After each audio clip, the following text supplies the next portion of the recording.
कहानी तीन चोर। बहुत दिनों की बात है। किसी शहर में रमन, घीसा और राणा तीन चोर रहते थे। तीनों को थोड़ा थोड़ा विद्या का ज्ञान था। तीनों चोरों को विद्या का ज्ञान प्राप्त होने के कारण बहुत घमंड था। विद्या द्वारा तीनों चोर शहर में बड़े बड़े लोहे की तिजोरियों को तोड़ देते थे और बैंकों को लूट लिया करते थे। इस तरह तीनों चोरों ने शहर के लोगों की नाक में दम कर रखा था। एक बार तीनों चोरों ने एक बड़े बैंक में डकैती करके सारा माल उड़ा दिया। तब पुलिस को खबर हुई तो तीनों चोरों को पकड़ने की तलाश करने लगी, मगर तीनों चोर पास ही के एक जंगल में भाग गए। तीनों चोरों ने देखा कि जंगल में बहुत सी हड्डियां बिखरी पड़ी हैं। रमन ने अनुमान लगाकर कहा, ये तो किसी शेर की हड्डियां हैं। मैं चाहूँ तो सभी हड्डियों को अपनी विद्या के ज्ञान द्वारा जोड़ सकता हूँ।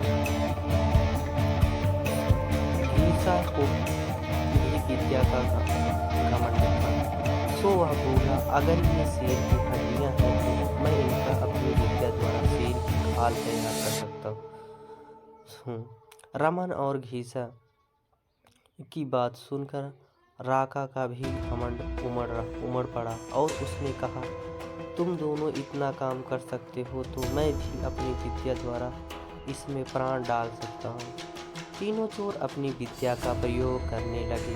कुछ देर बाद रमन ने सारी हड्डियों को जोड़ दिया और घीसा ने शेर की हूबहू जान डाल दी। थोड़ी देर में तीनों चोर सामने एक जीवित भयानक शेर को देखकर थर-थर कांपने लगे, मगर शेर के पेट में तो एक दाना नहीं था।